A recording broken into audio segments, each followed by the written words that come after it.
Pagising sa umaga, cellphone ang inuuna na laging kasama.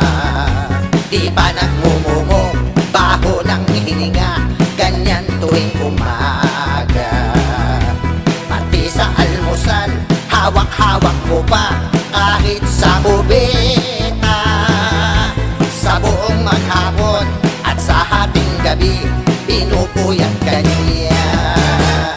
May taong inyong mapupuna, sa cellphone ay nagdarasal sila. Do'y nananalangin at nagpapasalamat, si Lord may Facebook pa.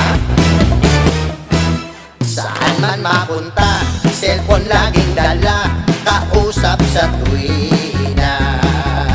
Parang lukan-luka, kahit nag-iisa, ay tawa ng tawa.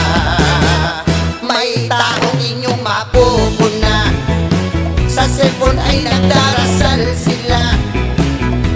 Do'y nananalangin at nagpapasalamat, si Lord may Facebook pa. Lord, sana humaba na buhok ko, please. Di ko na talaga gugupitin, I swear. Lord, magmilagro po sana. Bigyan niyo po sana ako ng pagkakitaan. Need ko po pambayad na kuryente at tubig. Lord Jesus, pagalingin na ano po. In Jesus' name, Amen. Lord, kayo na pong bahala sa mag-ina ko. Sana po safe sila.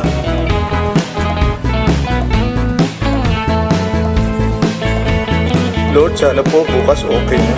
Sana bukas tapos na. Sana bukas maayos na. May taong inyong mapupuna, sa cellphone ay nagdarasal sila.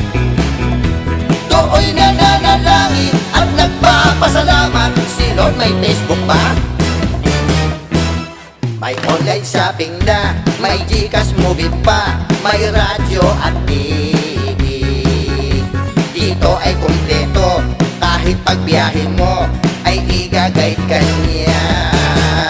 May taong inyong mapupuna, sa cellphone ay nagdarasal sila.